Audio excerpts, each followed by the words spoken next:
So recently there was a report that there was this small wrestler who was turning 50, and he would be the oldest small wrestler in history, I think, or whatever.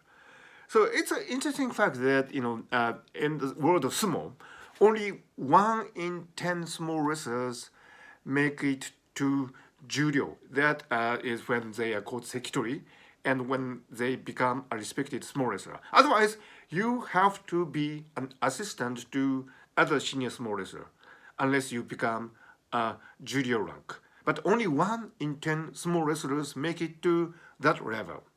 Now, having said that, many small wrestlers do stay in the world of sumo, even if they cannot make it up to the top rank. The life of small wrestler, if you don't make it to the top rank, is very severe. You have to do all the chores. You have to carry the items for your senior wrestlers.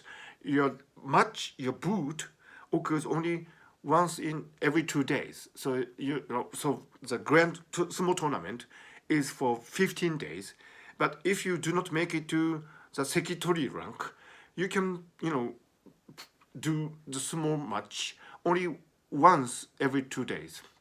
Other days you do the chores, carrying items, all these things, and so you are not proper sumo wrestler. You are a disciple.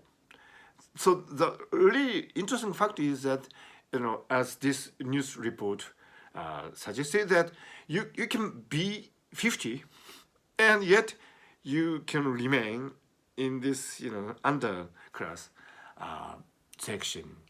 But the fact that many small wrestlers do linger on, do carry on to, try to, even if they probably have lost hope that they can ever make it to the Sekitori rank, the fact that they keep doing the sumo is a testimony of the fact that sumo is really addictive.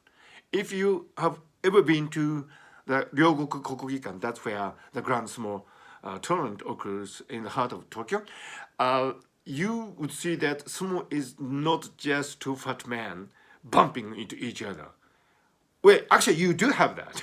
You do have two fat men bumping into each other, but it's the sheer elegance, the rich culture, deep tradition of the small world that is so fascinating. So once you are there, it's really hard to leave it.